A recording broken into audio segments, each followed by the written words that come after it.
Welcome to Take Me Out, the ultimate podcast about ballparks and the baseball experience. It is July 18th, 2025. I'm Alexandra Ellis, and I'm joining my friend Timothy Malcolm. What's up, baseball fans? Welcome to Take Me Out. Alex, how are you doing today?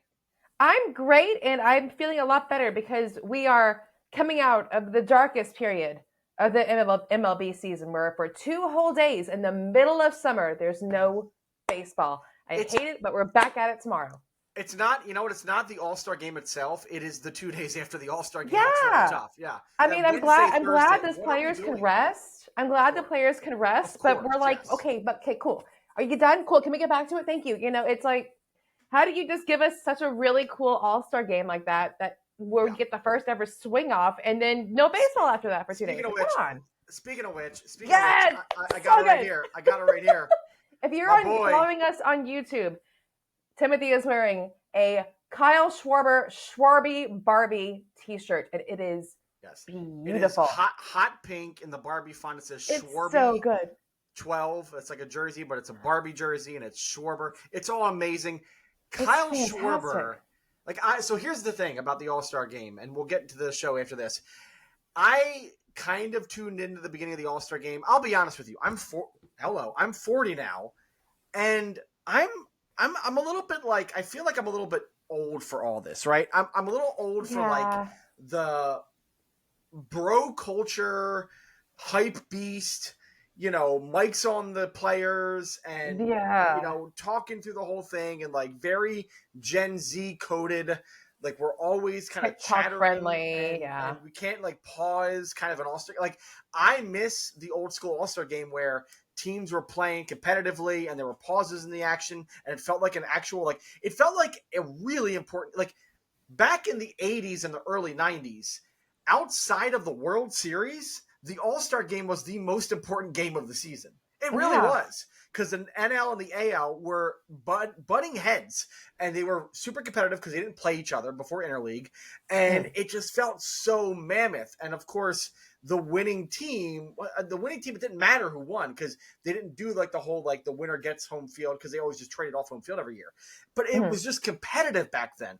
Now, they've had to add bells and whistles. They've had to make it competitive, but at the same time, it's really not competitive because it's not really a big deal whether you get home field in the World Series or not. And it's not like every player in the AL wants the AL winner to be, does the player on the Athletics really care if they win the game and get home field because it's going to give the Yankees home field? No, of course not. Of course not, right?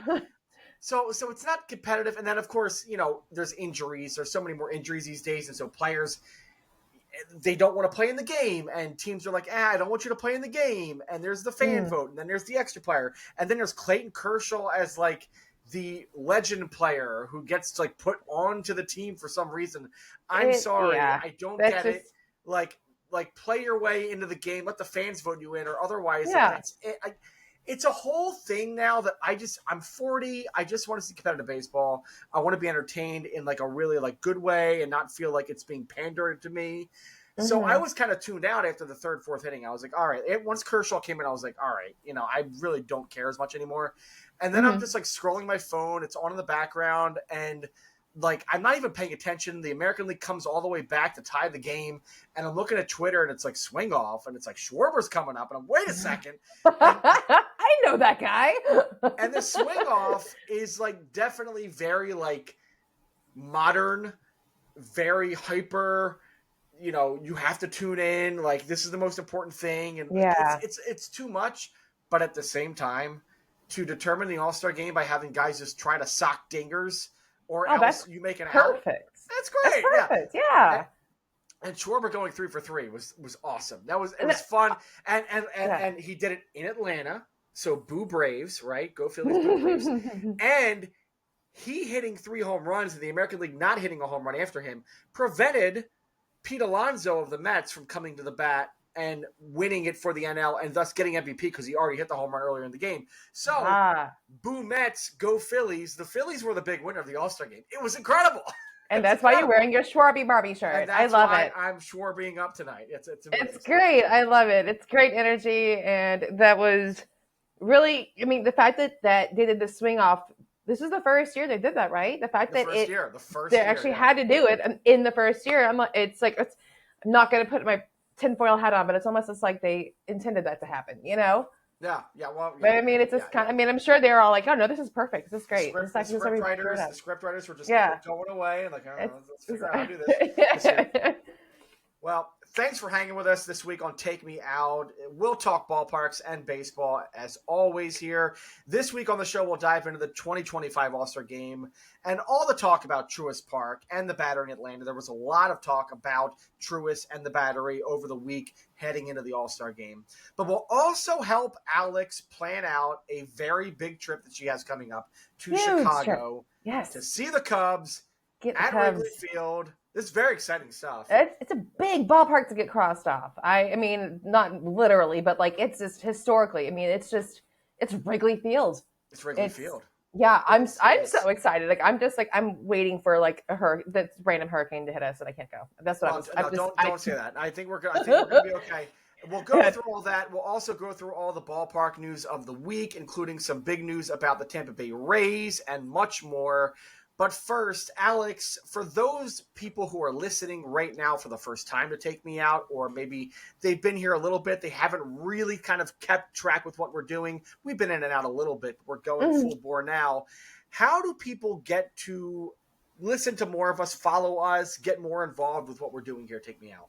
Well, if you're listening to us now, I'm assuming you're either on Apple Podcasts or Spotify. So you've got one step done. That's great. While you're there on your podcast platform of choice, if you give us a really huge favor, give us 5 stars. We would absolutely appreciate it. 5 stars, not 4, 5, because you're having a great time so far. There is no 4-star. There's 5.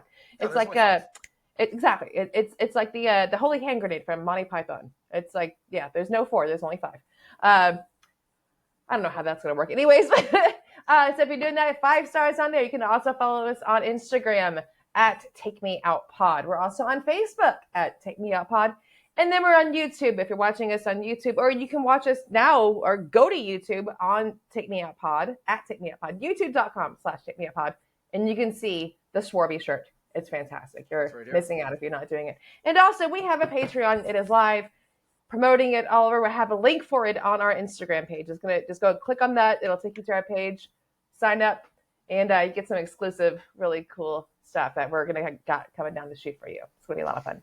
Patreon.com/Take Me Out. Our first post will be coming up in the next day or two. It will be a full review of Citizens Bank Park in Philadelphia, Pennsylvania. I was there recently. I have been there, I want to say more than 100 times. That's possibly wrong, but I've been there around 100 times in my life, somewhere around that. And I just went back recently, and I saw 2 games there in one day, which is incredible.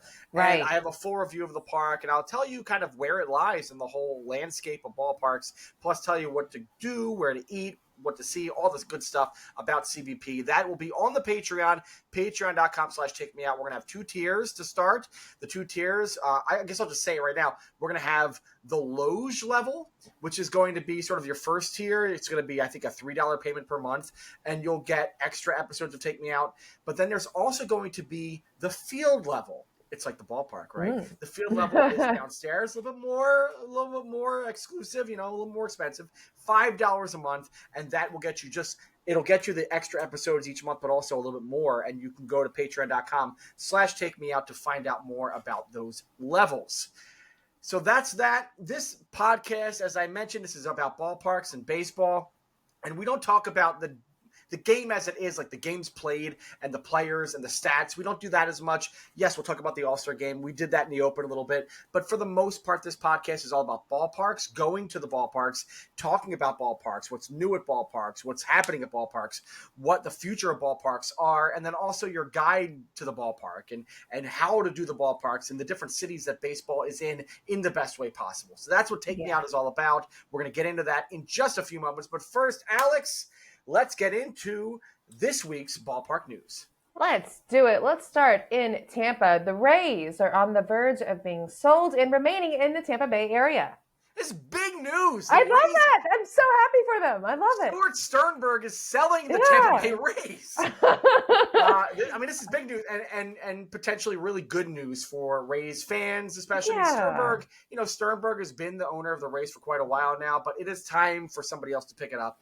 And they need some help. They need a new ballpark. They need a new location, and they do definitely need just more outside excitement. They need people to really jump onto this cause. And so the news here, it seems very close. In fact, I did this last night, so it might actually be new news now. And Alex, if you want to look up Tampa Bay Rays sale on Google, just to make sure that we're as current as possible here. So absolutely, an investment group that's led by Jacksonville developer Patrick Zalupski is close to buying the Tampa Bay Rays from owner Stu Sternberg for $1.7 billion. That was the news that came out, I believe, on Wednesday night.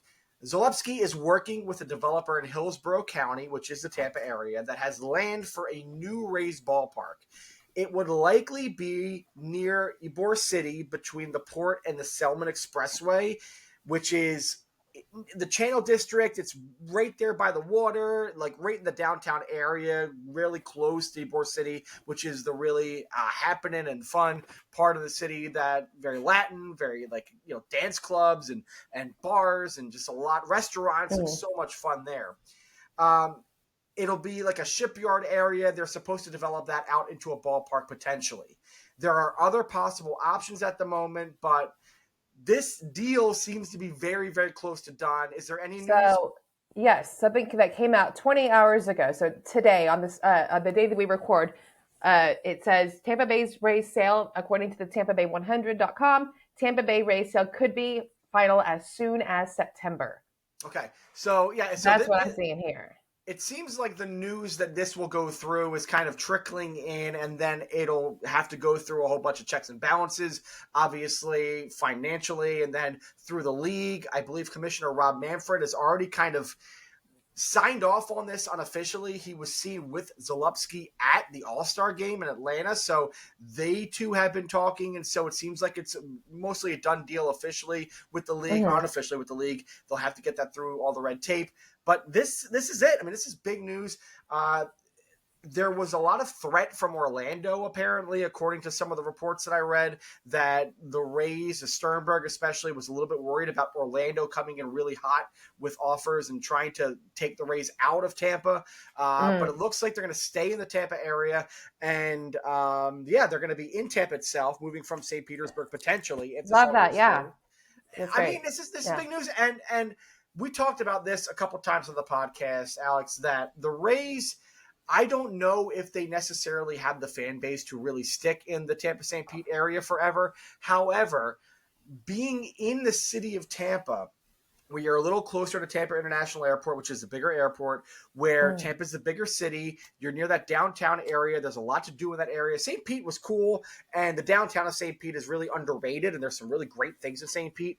But Tampa offers so much more that if they're going to stick in Tampa St. Pete, this is the way to do it if you're the Rays. Yeah, I agree. I'm thrilled for them, and I'm thrilled for their fans that they don't have to move. I remember a previous episode we're looking at there was a concept for a new ballpark in Orlando, and it had a couple of one pretty big design flaw that we were like, wow. that's yeah. I mean, that still could happen. I mean, like a design like that, I hope it doesn't. But I mean, I'm still now thinking of the Oakland fans. I'm sure they're just like, oh, that's great for you. You're selling the team. They're so thrilled. And that Orlando ballpark proposal was for an area of the Orlando area that was really more sort of populated by highways and resorts. It wasn't in the downtown of the city. It was not necessarily in the Walt Disney World area, but close enough to it to where it could be like a sort of a half-day trip away from the park and that kind of thing. But it was in a very sort of packed, commuter, resort-friendly, family-friendly part. I mean, Orlando is very like resort and family, and it's really why it is what it is. But that was the idea, which could make sense as a commuter ballpark. But as we've learned, and as I will tell you with Vegas, and I've said this with Vegas last week, I think baseball works best when it is in a city where you have a devoted fan base that really cares and is accessible to the ballpark on an everyday basis. If you are in Vegas, where it's very tourist friendly and it's all about like coming in from other places and checking out a game, that fan base is going to wear pretty thin after a while. And I'm worried that that's not going to sustain itself. Same thing with an Orlando thing, where Orlando is a little bit more of a tourist town than it is a lived in baseball city. Whereas Tampa St. Pete, there at least is a culture of baseball that's been there for decades because of spring training baseball. So this is the way forward. I think if the Rays are going to exist going forward in Florida, else you move to Montreal or you move wherever else. But this seems like a really good development, and I hope it works out for the Rays. Yeah, I mean, best of luck. Again, as soon as September, so something to keep your eyes on the trades for as the season wraps up, for sure. We will be keeping on it as it goes forward, for sure. Absolutely. Moving on, the Brewers invite feasibility study on ballpark areas development. Yeah, so this is interesting news. The Milwaukee Journal Sentinel had this report just a few days back. Washington, D.C.-based firm Brailsford and Dunleavy Incorporated will do a study on the viability and the feasibility of a, quote, vibrant multi-use, unquote, development around American Family Field in Milwaukee. The firm has also been involved in other ballpark development projects, including the Battery in Atlanta. The report is required by the state, per the Milwaukee Journal Sentinel, as the Brewers expect to renovate the ballpark over the next 30 years, essentially. Like, they have a 30-year agreement with the state that they have to, they're getting money from the state over 30 years to renovate the ballpark. And so the idea is we are renovating not just the ballpark itself, but the area around the ballpark to make it more 24/7, 365, viable for entertainment, for people coming in and enjoying themselves, for restaurants, for whatever else. This is in the same vein as the Battery in Atlanta, which we will talk about going, forward here when we talk about the All-Star game and all that. But also Ballpark Village in St. Louis and Texas Live and all the Cordish Company live developments across the country. Gonna get one here soon in Houston too. There's one that is proposed for Houston that should be happening pretty soon here across 59 from the ballpark. So, yeah, this is the idea of the entertainment district, the big ballpark village, the big, you go to the game, and then before or after the game, you also go to the bars and the restaurants and the shopping, and you get to walk around and you have more going on that takes up more of your day, more of your time. And even when the team isn't playing, you come in and shop and drink and eat and have a good time here because it's a hub for the city. It makes sense. I mean, look, this area where American Family Field is very parking lot heavy. Have you been to American Family? I believe you have, I've right? not. No, that's not. Okay. The majority of the ones I haven't been to, like there's Toronto, obviously, and then there's just all the ones like Cleveland, Cincinnati, Milwaukee, those Detroit, like those are the ones I haven't been to. I mean, look, if the Brewers are in town when you go to Chicago, you should like hike up to Milwaukee and go to a game. It's only it's like 90 minutes to 2 hours away. It's not that far. Nevertheless, the area where American Family is, it's very much surrounded by parking lots, a little bit off of downtown. And there's a lot of shuttle buses that take you to the park, especially from the bars on Blue Mound Road, which is a really cool place to be. But there's tons of parking lots. And the tailgating scene in Milwaukee is really, really good. I mean, it's one of the best in baseball. It's a beer town, too. Beer and brats. I mean, I would say if you had like a top 3 tailgating cities, which is kind of what you have in baseball, it's Milwaukee, it's Philadelphia, it's Kansas City. Those are the 3 that really stick out the most. And Milwaukee's great for that. But they don't have much else around that. Now, when you have an entertainment district that's built in that area, you suddenly have people who are coming in from other places, people who aren't maybe familiar with the tailgating scene, people who have kids, or, they're just visiting, they're just kind of hanging out, and they want to go to a bar, they want to go to a restaurant, they want to go shopping, they want to go hang out for a little bit. This seems like something that could work. Now, I feel like Milwaukee is more of like a Cordish Company's town where you get Wisconsin Live right next to the ballpark. And it's a little bit more of a self-contained multi-bar structure and not necessarily the Battery, which is like a little mini city that's surrounding the ballpark, right? Yeah. I don't know if that works as well for Milwaukee because you have the tailgating. You have a really like lived in culture of people going to the bars and taking the shuttle buses to the ballpark and tailgating outside and all that. Like, to add more bells and whistles around the park that is that large could be detrimental to the whole experience. But having a Wisconsin Live, that is its own self-contained multi-bar restaurant structure, I think that could work pretty well for this fan base. Yeah, I remember when I was living in Dallas, I would go to so many Rangers games. This is when they were still at the old ballpark in Arlington. There would be a lot of tailgaters out there too, but then they built Texas Live. A lot of those people moved inside because I don't know if you know about this, Tim. Summers in Texas are kind of hot. Pretty hot. And it's pretty hot. Nobody really wants to tailgate outside. You want to tailgate during football season, right? But it's, right. I think I've been to one game at the new ballpark in Arlington, or the new Globe Life Field. And I didn't see any tailgating because everybody was in Texas Live because it was a hot day. Yeah. And that makes a lot of sense. I mean, Milwaukee is definitely very nice in the summer. So maybe that does leave more of an open door to a battery style development where you have a lot of outdoor walking and shopping and all that kind of thing. So maybe that is part of it.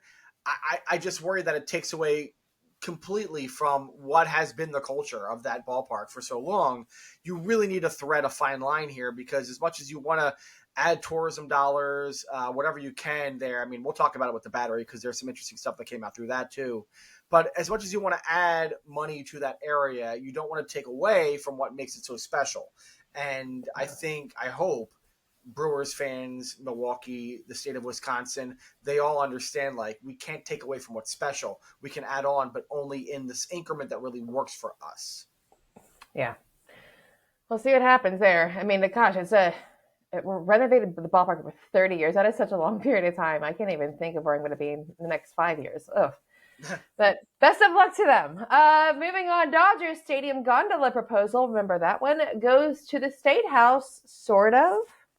Yeah, this will be a quick one. We don't have to talk too much about this, but we last reported that an appellate court wanted a new environmental impact study on the potential gondola project connecting Dodger Stadium to Union Station in LA. This is a big proposal that the Dodgers are trying to do, especially in time for the Olympics in 2028. Now, Frank McCourt, the owner of the Dodgers, is trying to push California legislation restricting court proceedings on environmental challenges to some transit projects to just 12 months. So essentially, it's trying to be like moving the law around to say, well, if you're going to have, you want new environmental impact studies on transit projects, they can only be asked for within 12 months, not any further than that. It's a way to sort of blanket, sort of cover all transit projects, but it's very clearly a way to get this Dodger project going forward and not in this stuck glue mode that it's in right now. Because right now it's been 16 months and they're challenging with the new environmental impact study. So it's basically McCourt saying, can we stop with this and speed this whole process up? We want to get this gondola project going because they do want to get this going by the 2028 Olympics. And most of the people that have actually been trying to get this legislation passed through are LA legislators and not actually McCourt himself. He's not apparently, reportedly, the LA Times says that McCourt is not individually tried to lobby for this. It's really legislators, but obviously I'm sure there's backroom dealings, whatever happening. The point is the Dodgers clearly want to speed up this gondola project so that it could potentially be ready for the 2028 Olympics. I'm on record saying that if any ballpark should have a gondola system and should do it, it is Dodger Stadium because of how ridiculous it is to get there and get out of there and all that jazz. And also it's LA, gondolas, why not? Adam, who gives a crap? LA's weird. Go for it. But you don't do this in every city, but this kind of works for LA. I say, yeah, sure. Frank McCourt, go for it. Add your gondolas. Oh my God. I just had the worst idea or thought. Can you imagine being up on one of those gondola rides when when an earthquake hits? Oh my God. Oh God. That would be so scary. So that's I'm sure that the environmental impact report is looking at that as well, right? The ground moves here. Let's look at that. Yeah. They have to talk to somebody from, what is it? The U.S. Geological Survey, I'm sure. Probably, yeah. Where's the fault line, and what historically, what were the tremors in these areas where the gondola would be, and how deep are the stanchions going to be, and all that stuff. I'm sure have to be worked out before they actually move forward with this. So that's probably part of it, and that's very legit, right? Very, very legit. It's it's not my anxiety talking. It's that's going to probably happen. I mean, it's because earthquakes, you just can't predict them. ugh, you just got to watch the animals. It's like you see the thing where like you have to watch like if a pet starts to freak out, there's probably an earthquake coming because they can sense that stuff. Animals can definitely sense that stuff. So yeah.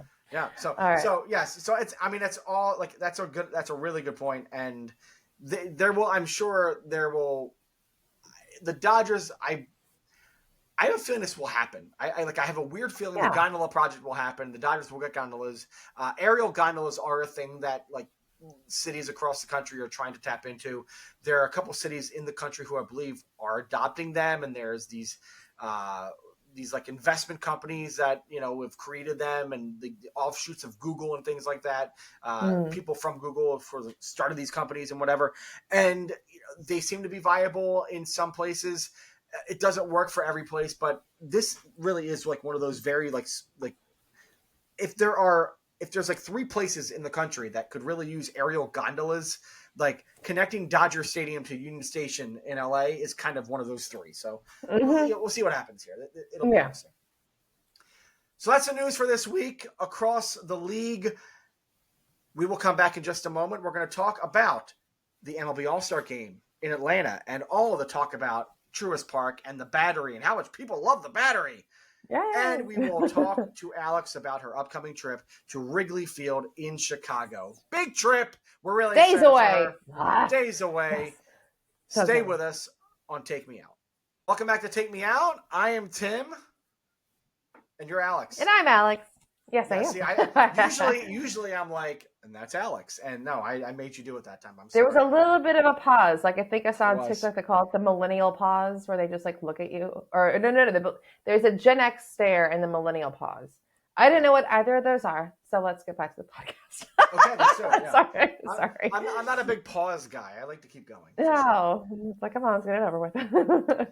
So a couple things, and we'll get into the All-Star Game. But I did want to mention. There's an update from last week. So we talked about how the Tampa Bay Rays, if they make the playoffs, and right now they are, I believe, a half game or 1.5 games out of the last playoff spot in the American League. If they make the playoffs, there were talks that maybe they would not be able to play playoff games at Steinbrenner Field, which is their park this season because Tropicana Field is not viable for baseball because of the hurricane last year. Yeah. The talk was mostly that the Rays would not be able to host games really beyond like the wild card or division series, like especially the LCS and the World Series. Like why would you have World Series games in a park that holds 10,000? However, just came out this week, Rob Manfred was asked about this during the All-Star Game, and he said that, yes, the Rays would play any potential playoff game, home game, at Steinbrenner Field. So the Rays will get those games. We could. I mean, it's good that they're keeping it in the area, but the chances of the Rays making the World Series are probably. I mean, what's the percentage right now? Like 3%, 2%, 3%, right? Like they're right now in like the 7th spot in the American League, and really in the American League right now, you have the Tigers, you have the Astros, the Yankees have a considerable chance. Then you come down a little bit from that, and there's a couple teams that are kind of there. And then you have the Rays hanging out like a 2-3% chance if they were to make the World Series. It would be very funny to see a World Series game played in a 10,000-seat minor league ballpark. Is there any room to expand like bleachers or something like that? Or well, the thing is, like the ballpark, I believe was constructed in like the 90s and was renovated maybe 15 years ago, something like that. I believe right around the time I got there in like 2009 for the first time, it got expanded a little bit. I would imagine that for the World Series, they would expand the ballpark somewhat. They would probably add 5,000 to 8,000 seats if they could. Maybe add more standing room, like find different ways to add seats. But I can't imagine the ballpark getting any more than maybe like 17,000, 18,000 for the World Series. I mean, I'm looking at an overhead shot of it, and it's hard. I mean, it's really hard. It's bounded by the avenues. You have parking lots right there, and then the Tampa Bay Buccaneers stadium is across the street there. It's really hard. It's literally right there. Yeah, I can't imagine how they would add to it, but I mean, there's like not even, I don't even see like a hill or anything that they could like plant seats in. But I mean, I'm gotta wonder where the MLB's head would be at if they end up making the playoffs, because that's so many, like the revenue. There's no revenue there because you can only fit 10,000 people there. I mean, I guess you could if you really if you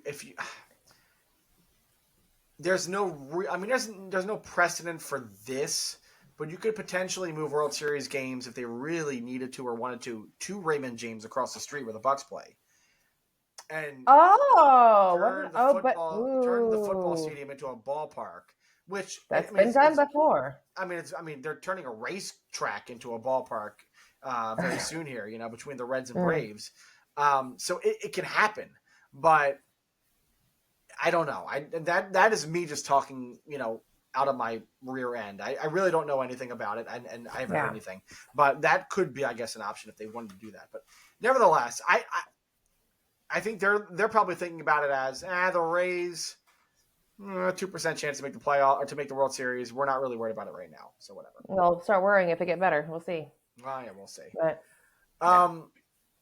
But let's go to Atlanta because the All-Star yeah. game was this week in Truist Park in Atlanta. The National League won the game. It was tied 6-6, the American League, with an amazing comeback very late in the game. And then they had a swing off, and my boy Kyle Schwarber hit 3 home runs to lift the National League over the AL in the swing off. So they won 6-6 with a swing off victory that was, 4-3, I believe. So great stuff. What a wonderful night that was. What did you think of Truist Park for the game? How do you feel like it? How much did you watch, I guess? And then of what you watched, how do you think Truist kind of looked for the game? I watched the beginning, kind of like you. I watched a little bit of the beginning, and I watched the end. And but I definitely did watch afterwards that the Hank Aaron tribute they did, which is absolutely incredible. That was really good. That I got emotional. I was like, oh my god, like that was just so cool. That was so cool. That was the highlight for me. Was that? But to note, and this was on Blue Sky a lot, and I should note this, that they used some of Vin Scully's call of Hank Aaron's 715th home run to pass Babe Ruth. So for those of you who haven't seen this, go look it up. Blue Sky X if you do that. Go to YouTube, whatever, and go look up this Hank Aaron tribute. It was basically a tribute to Hank Aaron's 715th home run in, what was it, 1974? God, I do this all the time. Yeah. April of 74, Braves against it was Downing of the Dodgers, right? Al Downing, I believe, was the pitcher. Anyways, I'm getting this all wrong, I'm sure, but it was an incredible tribute to 715, and it was done with, you know, the field was essentially this big like green screen, or you know, whatever they did with it. It was really amazing. The ball coming off the bat was really cool.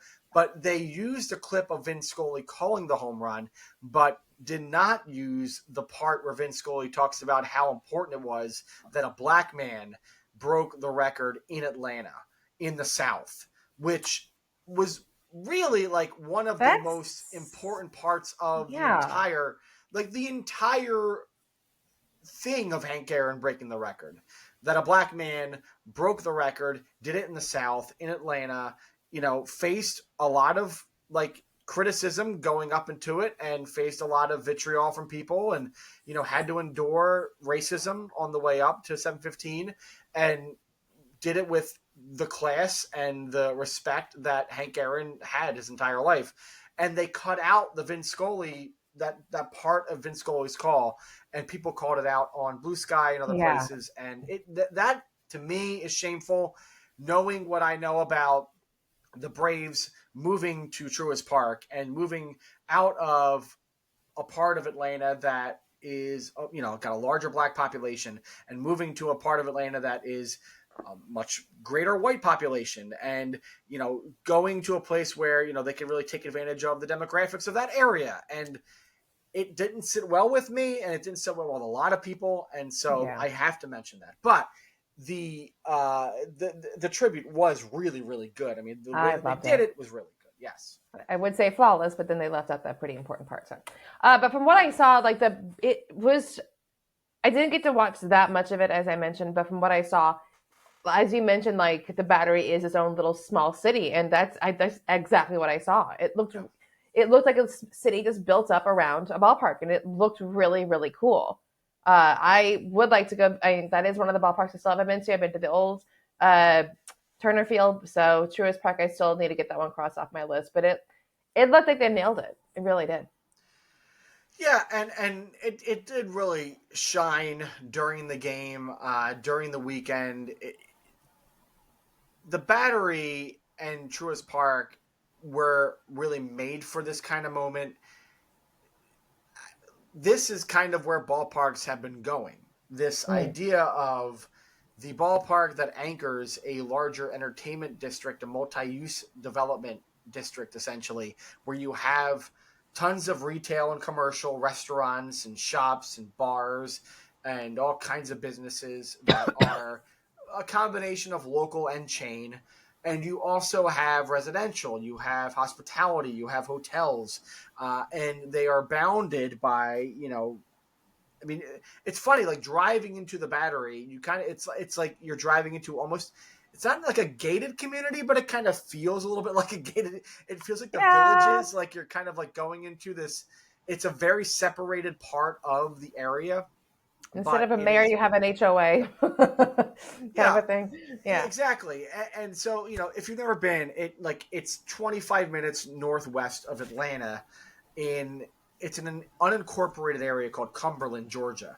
It's, I think, Atlanta to some addresses, but it's Cumberland, Georgia is the unincorporated address, essentially. And it's 25 minutes northwest of the city. It's not too, I mean, honestly, when you compare how far the Battery is from Atlanta proper to like how far Kauffman Stadium is to Kansas City proper, it's about the same distance. It's just that this is it's a different county. Atlanta is in Fulton County, and the Battery in Truist Park is in Cobb County, which is northwest of Atlanta. And so the whole deal was the Braves moved out of Atlanta and into Cobb County. There were tons of tax breaks that were given to the Braves for moving into Cobb County. Cobb County bent over backwards to make this happen. But also, like, the untold and the indirect things that are about this move are that the Braves moved out of inner city Atlanta, which is historically and culturally and very, like, positively black. And they moved out of Atlanta into this part of the Atlanta area that is far more white and far more suburban and far more accessible to the suburbs at large, which are much more white. And part of the move also includes the fact that there is no real direct public transportation to the Battery. You have a single bus that travels from Atlanta, from like the main bus terminal in Atlanta, to the Battery. That's it. There's no commuter rail, there's no subway, there's no gondolas. It is just a bus. And that's not enough especially if you're a family that lives in inner city Atlanta, maybe you don't have a car and you want to go see a Braves game. Well, now you can't go see a Braves game easily because you have to hop on this bus that runs like once every 45 minutes. And maybe you work late and you can't just like get on a bus and get to the game and on time or whatever. The whole idea of this was designed to make people from the suburbs come more easily to games. They don't have to drive into the city. And there's been I can point to a lot of different studies that were done and papers that were done about how, part of the reason the Battery was created the way it was because a lot of suburban Atlantaites, white suburban Atlantaites, were worried about going into Atlanta proper because they were worried about going into a city where there was a lot of black population. Like, it is. I don't know. I grew up with it in Philadelphia. I lived that experience in Philadelphia. I know what that's like, and I know what those code words are and what those dog whistles are. Like, I believe it. I agree that that's what was going on here in a lot of ways. And so the Battery and Truist don't completely sit well with me. They just don't. And I've been there, and the Battery is, from like an objective point of view, it's like really cool to like fly into this little mini city, park your car for like $15 somewhere in a lot, somewhere in the Battery, in a garage or whatever, and then walk around in the streets of the Battery basically without any cars riding around. You're just kind of free to go and roam.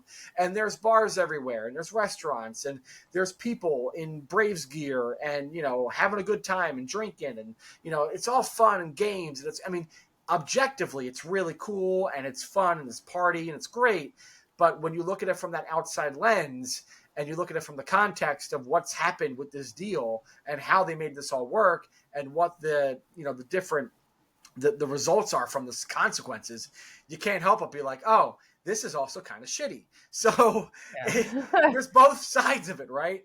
And so it looked really good. It looked really good during the All-Star game. And I wanted to point to, there was a Wall Street Journal article that came out over the week by Jared Diamond, who wrote about how the Battery is essentially the future of ballpark design and how the Braves made $663 million in revenues last year, and a lot of that was because of the Battery. Like, wow, 2/3 of it was because of the, like, 2/3 of the $663 million was not there 12, 15 years ago for the Braves. But as the Battery has grown and has become what it is, that money has now become part of the experience there. And one of the big takeaways from that article, which was very, like, talking up the Battery and how great it is and how other teams want to copy the influence of the Battery, it mentioned how some of the players in Major League Baseball were looking at the Battery and were there during the All-Star break and have been there in the past and have been like, hey, we're the reason this place exists because baseball is here. Like, we're the anchor of the Battery. Where's our share of the Battery revenue? Because we're the people that people come to see. We're the reason this exists. So it's really fascinating to see how the players are starting to react to this whole thing and saying, hey, we're part of this too. We should get some money out of this. So that's cool. I mean, we get paid pretty well as it is, but I kind of look at that as very similar to the college football players in like it's NIL. Yes, yes, you're using their name, image, and likeness to prop up new businesses and this new development area, and you're letting people like move into the area surrounded by a ballpark because the idea is like you're near the ballpark. It's really cool to be around baseball. Well, the reason why you're around, the reason baseball exists because these players. So the players are looking at it like, well, where's our share? Where's our cut? So it is really interesting how that's starting to kind of happen. The other piece that came out was from USA Today. Gabe Lackes of USA Today, I don't know if it's his name right, wrote about how others are trying to copy the Truist and Battery model and how there's the construction firm, the development firm that was really kind of chief in the Battery success they're like they're fielding calls all the time from organizations, sports teams, whatever, who want to like get their influence and have them be part of their developments and things like that. And they're like, we can only do so much. And the Battery is essentially the most influential thing in ballpark design in the last 25, 30 years, which is very true. I don't think any single thing since Oriole Park and Camden Yards has been as influential in ballparks as the Battery has. It got $400 million in taxpayer money. So the interesting thing from the USA Today article is that how the Battery came to be was that $400 million in taxpayer money was agreed upon, but the taxpayers did not know about this when it was passed. It happened through private backdoor negotiations that, $400 million of, the development of the Battery will be paid for by taxpayers. And the taxpayers had no idea about this. Yeah, so, I'd be like, hello? So again, it's this like back room, like Cobb County was like, we'll give you all these tax breaks. We're not going to tell the taxpayers how, but we're going to give you all these tax breaks. And the Braves were like, let's do it. And then it just happened. And now everybody's really happy about it. But obviously it's like, also a big problem for the people who live in the area. Yeah. The Battery got 10.3 million visitors last year, which if you think about, nothing to sneeze at. Wow. If you think about how many people go to a home, like in a full season, go to are there for attendance, like a good season for a baseball team for a full season for attendance is like 2 million, right? Yeah. But 10.3 million visitors to the Battery means it's not just baseball games. It is full season. It is full year. It is off time. It is it is a full scale, incredible, just pop-in development, right? Right. And another thing that the USA Today article talked about, and this is the last thing I'll talk about here, is that Truist Park and the Battery, while it was a big moneymaker for the Braves and a big moneymaker for the area in Cobb County there, what economists are saying is that it didn't really add to the Atlanta area's tourism. It just spread the money around to a new place.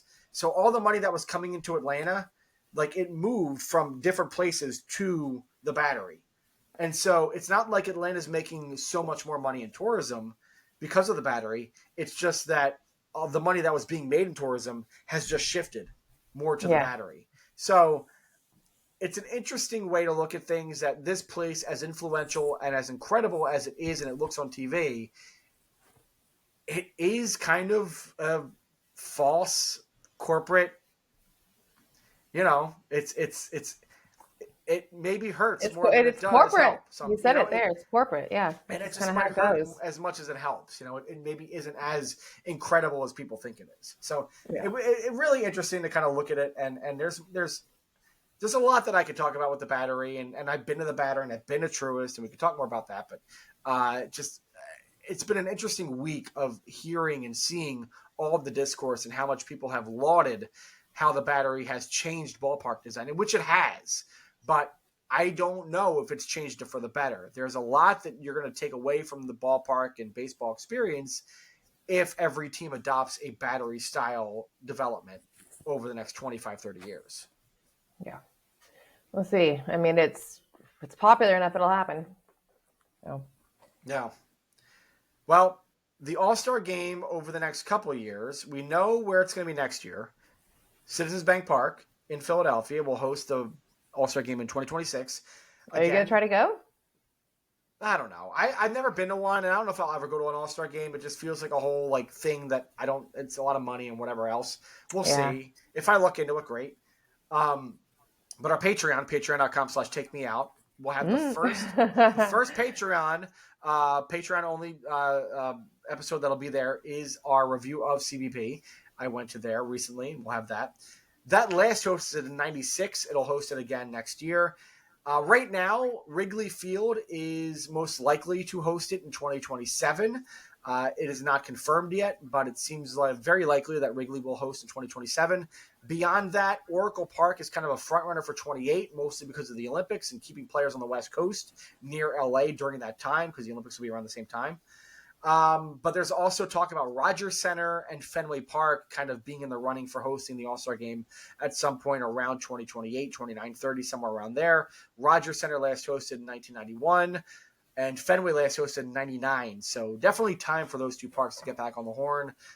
Funny enough, Camden Yards hasn't hosted since 93 when it hosted for the first time. So that's I feel like weird. Yeah, that's such a good park. Yeah. Well, they haven't made a lot of renovations and updates to the park until now. They're doing the new big screen and all that. So maybe some of those renovations will take hold, and then they'll maybe get that going. But Camden Yards is kind of the next one after that. So we'll see what happens there. But Wrigley Field 2027 could host. But Alex, you're going. I am. I'm so excited. I will be like as of this recording. What, like 3 days from now? Yeah, I fly out Monday midday. Gonna catch up with a friend who just moved up there from Houston earlier this year, and then gonna go to the game against the Royals Tuesday night, and then my flight leaves Wednesday evening, so it's gonna give me time, if I want to, go to the day game, which is probably gonna happen. I've got my eyes on a few sections to look at, but I'm hoping if I do go to the game, the day game, I can probably get a seat under the bleachers and the 200s, whatever, kind of down closer, because I don't want to get sunburned. I'm very white. So you want to sit like the field level under the overhang, the foul lines area? Yeah, kind of in the foul lines area. Yeah. Yes. So like third base side, first, where? Well, for the Tuesday game, I'm sitting on the first base side. I'm actually sitting in section 326R, and I'm in the front row, and it's a really, really good view. Like, I look at the viewfrommyseats.com, a fantastic website. It's got a really good view of the city. I'm really excited. And then, so for Wednesday, I'm kind of looking to be in the shade a little bit. I was thinking about the bleachers, but I'm like, I'm going to get burned out there. So I'm going to just think about my skin. Yeah, I mean, what I tell people is that if you're going to 2 games at Wrigley, the best seats to me are in the 100 level, in that back part of the 100. So like where you're sitting that first game on the first base side is a good place to be. You want the full view of the outfield and the ivy, and just the experience of sitting at Wrigley and seeing the whole park in front of you is really awesome. if for the second game, I recommend I would do the bleachers. Okay. Now it is hot. Right. It's metal. It's sunny. I'm looking Sunscreen at the is your weather. friend. Sunscreen is your friend. Oh, Um, always, always. and hydrate, and you should be fine. I like you Okay. should totally Make do the some friends bleachers. out there. It'd be great. Let's Honestly, yeah. see. And the thing about Wrigley that's really interesting is that, and I was able to kind of skirt this, and some people could skirt this. If you were nice to the ushers, you can skirt this too. But the funny thing is, if you have bleacher seats, you are supposed to only stay in the bleachers concourse, so the outfield bleachers concourse is technically separated from the infield main concourse. And Okay. it's separated by like a person who stands sort of in the middle of the concourse and is like, you can't go any further. It used to be much more separated, but now it's not. Um, but if you like be nice and you play it coy and you're like, I've never been here before, or whatever, you try to talk your way through it. Usually it's fine. Like I did the whole, like, I'm writing a book, and which I was taking pictures, whatever. And they were like, go ahead. So you could make that happen. But I have a technically, podcast. Let me through, please. you have a podcast, and that's enough. But technically, the main concourse and the bleacher people cannot mix necessarily. But Okay. and you're supposed to enter the bleachers from the outfield, from the bleacher entrance, and you enter the ballpark from any other entrance in the inside. But Right. that's part of the charm, right? So that's fun. Tell me about what are you thinking as far as food and drink before the game, around do you have a bucket list? What are you trying to do? I know the Monday evening my friend mentioned 2 restaurants that he liked. One of I think they're closer to downtown. I think I got to look them up again. But the one that I've decided on was Little Baba Reba's. Okay. I think I've heard of that. It's pretty good, but I didn't recommend that in the book. And then the other one he recommended is Gus's Sip and Dip. Gus's Sip and Dip. What is Gus's Sip Yeah, and Dip? that's like sandwiches and the drinks. Yeah, Oh. which it sounds fun, but so for our listeners, if you haven't listened to this before, I don't drink anymore, and on the Little Baba Reba's website, this is actually what kind of drew me in, is that they can make the majority of any of their cocktails on their menu non-alcoholic. That's awesome. And so that really speaks to me because I'm the kind of person, I'm the kind of non-drinker who I am fine. I would love to go to a restaurant and pay $15 for a non-alcoholic drink. I want to sit at the adults table. I don't want an Arnold Palmer. I don't want a Shirley Temple. I'm fine. If the restaurant or the bar can put the effort into doing the research and development and trial and error, putting together a really good cocktail or non-alcoholic cocktail that doesn't necessarily have to taste like it's trying to be a cocktail, I'm all for it. I will pay the extra dollars for it. But the Little Baba Reba's is the main one that I'm looking at for Monday. But Tuesday, I'm going to kind of hold my appetite a little bit till I get to the game because I do want to try one of those Vienna all beef hot dogs that we talked about. Get a Chicago dog. Get the Vienna dog. Yeah. It's just worth it to do it. Like, definitely get one. It's a lot of fun. My experience, I think I had a Chicago dog at Wrigley last time I was there, and then after the game, you have one hot dog, you're hungry, 3 hours later. So after the game was over, and I went to a bar and I hung out for a bit. That's part of it is too, like Wrigleyville before and after the game. Oh is a lot of fun. I'm planning on hanging out at Wrigleyville for about 3 hours before I go into. I mean, maybe not 3 hours, but I am getting an Airbnb. Sorry. Okay. Yes, I'm getting an Airbnb, and it's a little more than half a mile south of Wrigleyville. So easy walk up there. Yeah. And so if you're doing the bars, and I know you don't drink, but you could definitely get a non-alcoholic. You could figure out, how to make this work. Murphy's I can imagine non-alcoholic Guinness being a big thing there. I can totally see that. I'm sure the NA Guinness is going to be going to be in bottle form or what have you, or on tap or whatever it is. Murphy's Bleachers is sort of facing the right center field. It's right across the street. You could be standing at the top of the bleachers and look down and see Murphy's Bleachers and people hanging out there. It's that close. The street is so small. It's just so cool to be at the top of the stadium and look down and see people at the bar hanging out. Yeah. Murphy's Bleachers, there's like 6 or 7 bars there. There's just people everywhere before the game. It's just a big scene. It's a lot of fun to just kind of walk around there and talk to fans and just like, wear somebody else's hat, wear your Astros jersey or hat or something. And Oh, I have people go like, what the hell are you doing? And like, straight up conversations and all that. Yes, I've got a Road Gray Kyle Tucker jersey that I forgot I had. I thought I only had his Space City jersey. So that's perfect. The Road Gray Astros Kyle Tucker jersey.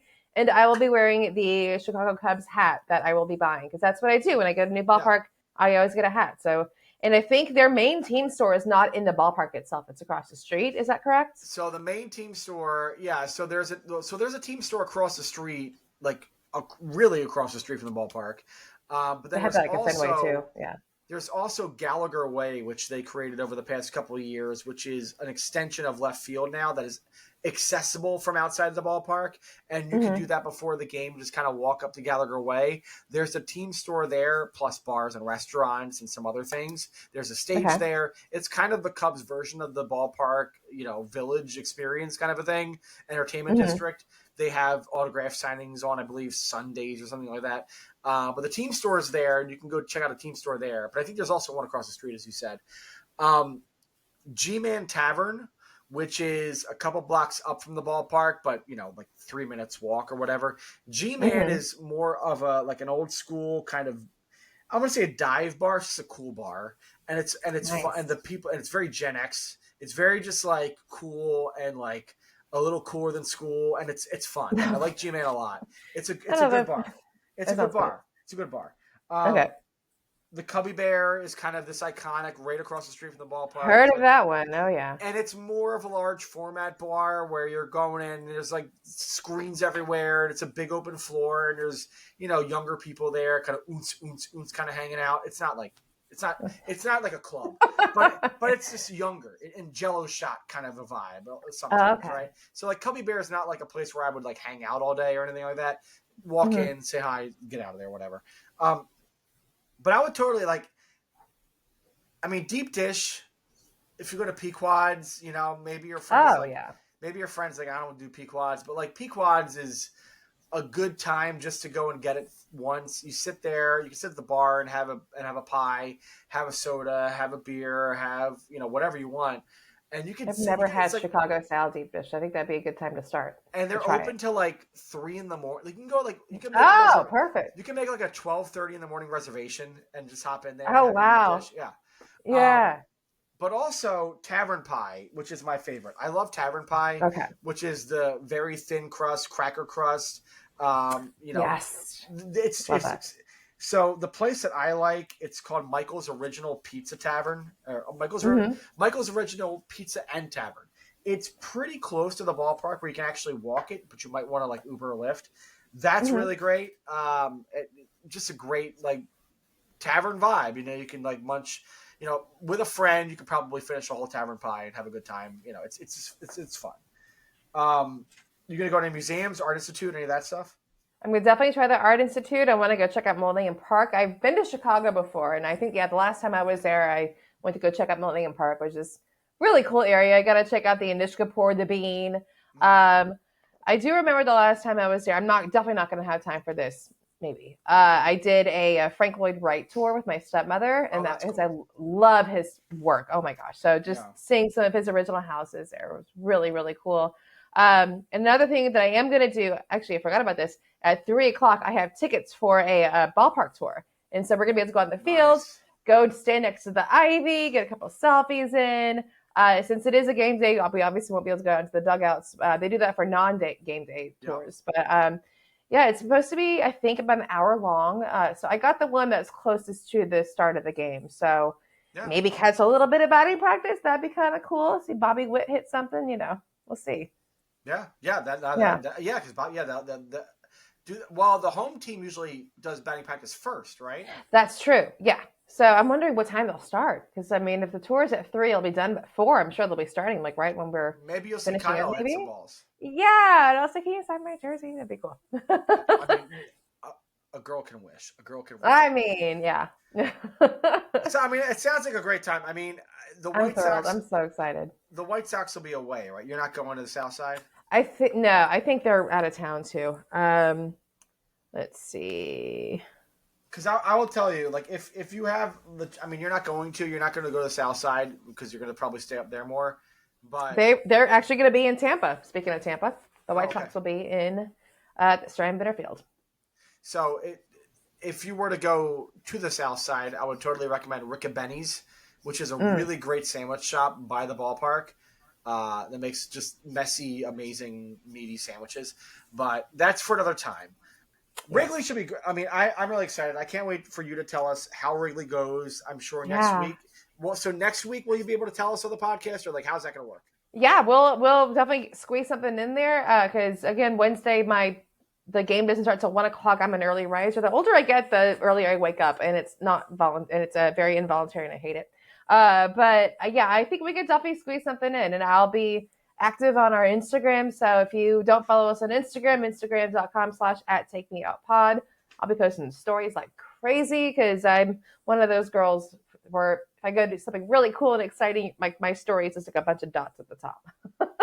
I'll try to not be overwhelming like that, but I'll see what I can do. Well, have fun at Wrigley. Say hi to it for me. I miss it terribly. Yeah. It's only been a couple of years, but I really want to get back. It's going to be such a fun time. I'm so excited. It's like a few more days. Okay. Like the closer it gets, the further away it seems. And this was a very kind of impromptu thing. I think I decided about a month ago. And I like to plan my trips. Like I'm like, oh, I'm gonna go out of town. I'll go down of town in 3 months because I plan. But yeah, I was just like, you know what? It's like I've been meaning to get to Wrigley. I was thinking that might be my last park just to kind of finish it off with a big one. But I'm just like, you know what? And I don't mean to bring politics or whatever, but with things that are happening right now, it's like, you know what, let's just do this now because I might not ever get another chance. So, and, I picked a nice weekday game, just Monday, Tuesday, Wednesday series against the Kansas City Royals. So not a big marquee thing, but I think it's a good series to choose. I think so too. And we appreciate you choosing us here on Take Me Out. We'll be back in just a moment. We are going to finish the episode. Stay with us here on the pod. Hey guys, give us a follow on Facebook, Take Me Out Pod, facebook.com/Take Me Out Pod. You can also find us and follow us and share and comment and have all the fun on Instagram at Take Me Out Pod. And we're on YouTube. Hello, YouTube. If you're watching us on YouTube, you can still see Tim's amazing Kyle Schwarber jersey. It's amazing. Kills it. And we are on Patreon, as we mentioned, as we've been talking over and over again, that we're going to finally do it. It is live, and we're going to have our very first episode coming up very soon. Patreon.com/Take Me Out, not Take Me Out Pod. Remember that. And then, of course, if you're listening to us now already, that we love that. Thank you so much. Do us a big favor. Give us those 5 stars on whatever platform you're listening to, be it Spotify or Apple Podcasts. Thank you so much. Patreon.com/Take Me Out. The first special Patreon episode of Take Me Out will be a review of Citizens Bank Park in Philadelphia. My unfiltered, uncensored thoughts of the home of the Philadelphia Phillies. Those Philadelphia Phillies that I've loved forever. That'll be coming up on the Patreon. Patreon.com/Take Me Out. Welcome back to Take Me Out. Final segment here. Okay. Did you see the video? Yes. Okay. Did you see the many videos? No, I only saw like the main one that was like kind of up at an angle. So there are multiple angles. So you probably know what we're talking about already. And no, we're not talking about the couple at the Coldplay concert because that just happened. So many good happenings. That's a whole other thing. That's another podcast episode. That's right. So July 11th. The Lumineers played Citi Field. 41,000 people to see the Lumineers at Citi Field. Look, I know that they're so popular. Why? Anyways, they were at Citi Field. That's that clap, stomp, hey music, right? Yeah, the stomp and holler. And holler, yeah. Oh, hey ho, hey ho, hey ho, hey ho. Suspenders. If you haven't seen this, you should see it. So they played Citi Field. They were performing their song Ophelia, and they had a special guest pop up on stage. And that special guest was one Mr. Met. And Mr. Met did not just wear his Mr. Mets jersey. No, he wore Lumineers costume. He wore a white T-shirt with suspenders like an idiot. And he came up on stage and he was dancing and he was being Mr. Met. And they threw him a tambourine and he caught one. And then and then another one hit him in the head. And it was weird. And then he kind of did a little sachet and he kept walking. And then he slipped off the stage and fell to the ground. He didn't even slip off. He was just like up, like looking around, and like he just. I was like, hey, there's nothing there, and he just fell. Like he expected there to be more ground, and then gravity. And then it's hilarious because he pops up. I'm good, And look, I know, good. I know I'm like go Phillies, boo Mets, but I also there's a part of me that like does have a heart for Mets fans and the Mets because like they are a lot like the Phillies and Phillies fans in weird ways. Yeah, this was hilarious. Though this was hilarious. So good. Like oh Mr. my Met, god. and if it was the Philly Fanatic or it was Orbit. I mean, Orbit's it would be funny if it was Orbit, but it was like the Philly Fanatic. It wouldn't be as funny. It would be kind of like, oh no. But Mr. Met's got the dumb baseball head, and he's always smiling. He's like, hey, and he's just it's just funny. It's great because the guy in there. He had great head protection too because that baseball head is massive. Yeah. And I'm sure it's hollow in there, but I thought he went down and just without missing a beat, I'm good. What was it like? What was it like for the guy in the suit to like? It's so scary. He's walking, he's doing a thing, and like, there's nothing there under me. And now I'm on the ground. What happened? How does that work when you are in a costume? I don't know. I don't. Yeah. So I wanted to mention this just to I really just want to talk about this, but I guess to so good make it go forward in some way. Is that the funniest thing you've ever seen a mascot do unintentionally, or is there something more funny that you have seen a mascot do? That's got to be it. And it's funny because he did mention the Philly Fanatic and Orbit, who actually are my two favorite mascots. First off, Philadelphia, y'all's mascot game is strong. You got the Fanatic and you got Grizzy. Yeah. Come on.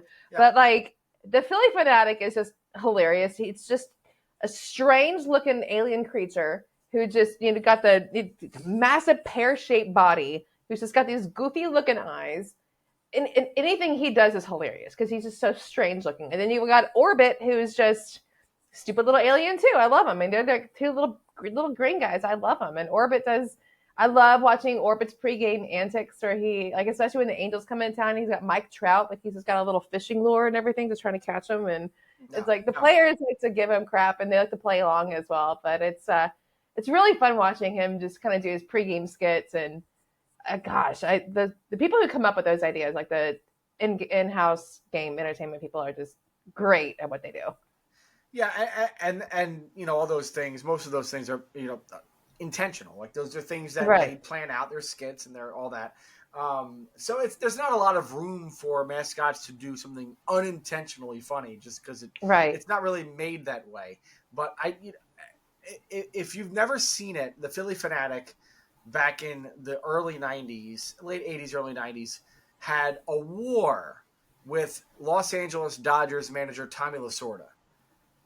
Okay. So I need to look this up. Tommy Lasorda, famously heavy-set individual and was a commercial pitchman for Slim Fast. He was the Slim Fast guy. He was touting it on commercials. And the Fanatic famously would I feel like he took a giant Slim Fast or something and just did this kind of thing all in his mouth, or something he was making fun of Lasorda. Anytime the Dodgers were in town, he would go out of his way to make fun of Lasorda. At one point, he had a Dodger Lasorda doll, and he tortured it, all kinds. Oh my god! But the unintentional, the unintentional part was that Lasorda would fight back against the Fanatic, but not in a way that felt like it was playing with the Fanatic. Oh, so the Fanatic would play with.